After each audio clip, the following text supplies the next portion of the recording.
Karl-Anthony Towns on the move out of Minnesota. Developing story here on Sports. The New York Knicks and Minnesota are finalizing a trade involving Julius Randle and Dante DiVincenzo, along with the first-round draft pick for Karl-Anthony Towns. First reported by The Athletic and confirmed by ESPN. A third team, the Charlotte Hornets, also is a part of the trade to absorb additional salary. And take a look at this tweet right here that Karl-Anthony sent out just about an hour ago after seeing the trade, and I'm curious to see what the story behind that ellipsis will be. For more on the breaking news, let's welcome in our NBA analyst, Monica McNutt. Monica. So let's take a look at the Knicks starting five now. Jalen Brunson, Mikal Bridges, OG Anunoby, Josh Hart, and Cat. That's a decent. And then let's look at the Minnesota starting five. You got Mike Conley, Ant, Jaden McDaniels, Julius Randle, who's still day-to-day, and Rudy Gobert. I don't know. I think the Knicks lucked out on this one. I mean, the Minnesota Timberwolves have a good second and third with they got Dante DiVincenzo on the second. This is what the ESPN reports of the depth chart. They got Dante DiVincenzo, Naz Reid, Rob Dillingham, Joe Ingles, who was a problem back in the day with the Jazz. Man, and then the Knicks second and third team, Miles McBride, Precious Achiuwa, Mitchell Robinson. I don't know, but the Knicks starting five is looking nice.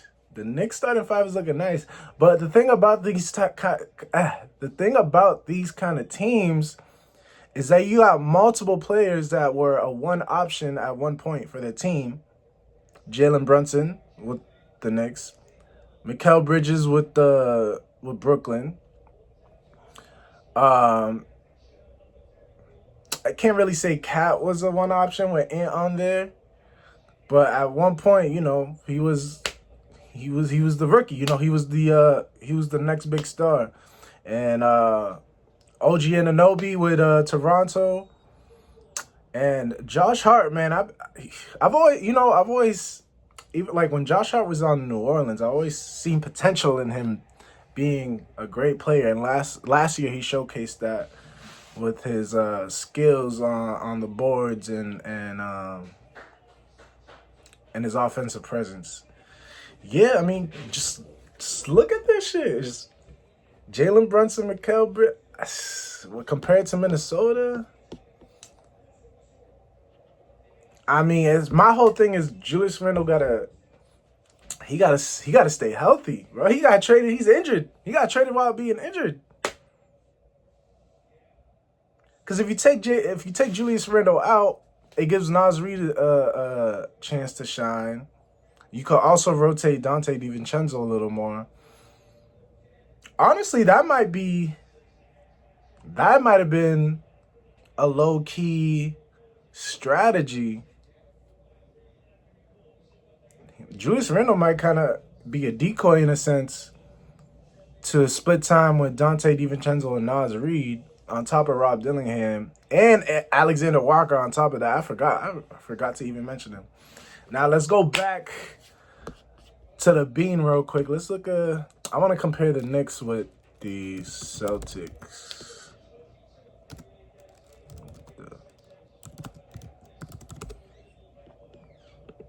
Let's compare the Knicks and the Celtics real quick.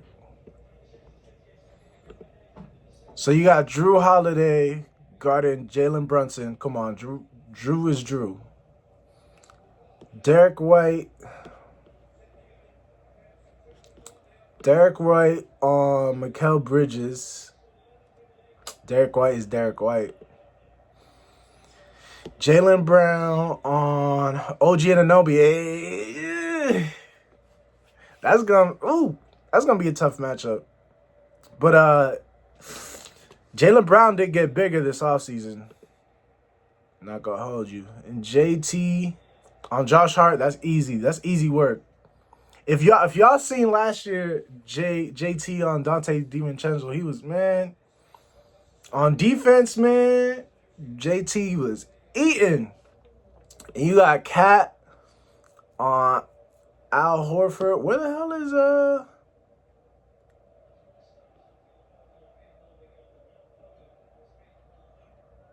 Oh, Kristaps is still. Kristaps, sorry, he's still out. I don't know. Al Horford, I don't know. Like, he's kind of old at this point. Like, I want to see how he's gonna perform before I can give a good grade on him. But yeah, nah, I mean, this definitely brought the Knicks up. I think this kind of, me personally, I think it brought Minnesota down because Julius Randle has that, he has trouble staying healthy. Like, all right, it's a cool trade. What about 3/4 into the season? He's injured, and then he's injured throughout the playoffs. And all right, say he comes back, and they're in the first round. He's gonna be out of whack. It's the playoffs. The competition's gonna be harder. He's coming off an injury. You know what I'm saying? It's looking tough. Do I think the Knicks, say if there's a semifinals, Eastern Conference semifinals type position with the Knicks and the Celtics?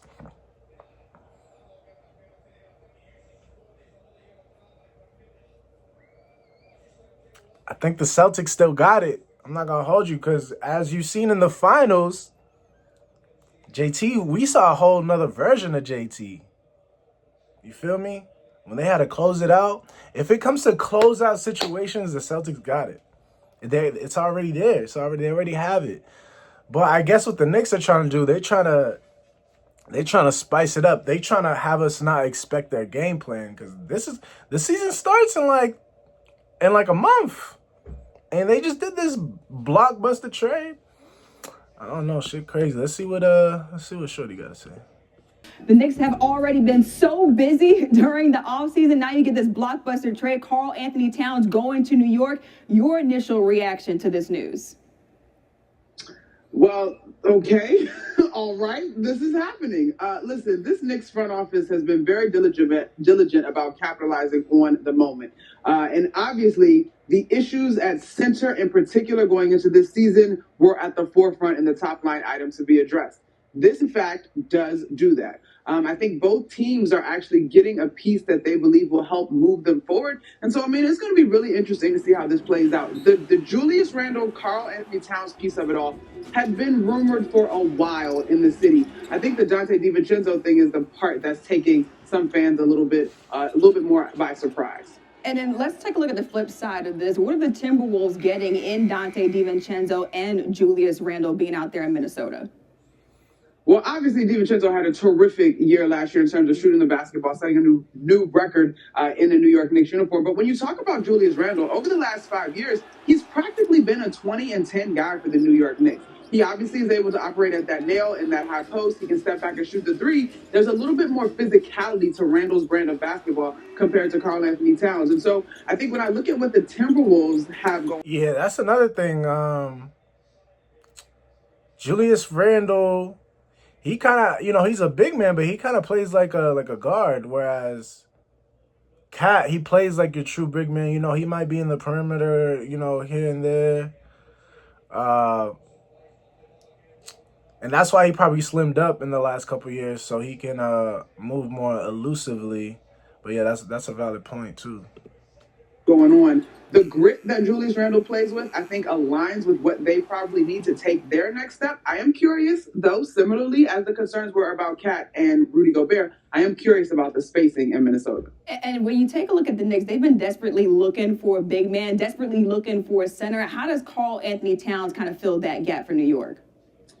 This one's going to be interesting. I mean, he's a guy, obviously, that rebounds the ball well. In the postseason, I believe he was like a 19-9 sort of guy, and that's going to be important. They need a rim protector. They need someone to man the paint and anchor Tom Thibodeau's defense. But I think his willingness to pick and pop with Jalen Brunson is going to be something I'm really curious to see how it plays out. Will it be something that is emboldened here in New York? or will he be asked to spend a little bit more time operating in the paint? And so I like the height and the size that this New York Knicks front line now has. When you think about the Eastern Conference, the Joel Embiid, the Giannis Antetokounmpos, when healthy, the Kristaps Porzingis. So the size that the Knicks now put out in their first five is something that really catches your eye, and the versatility of their defenders. The Knicks trying to compete with that Celtics team that's defending that NBA title. Monica McNutt with the latest. Thanks so much for hanging out with us, Monica. No problem. Yeah, she brought a good point of, see, that's the thing, is like, you don't even know how the Knicks are going to utilize Cat. Like, are they going to keep him in the post? Are they going to have him do some, pick and rolls, play the wing a little bit? Like, but I'm still riding with the Celtics, you heard me? Yeah.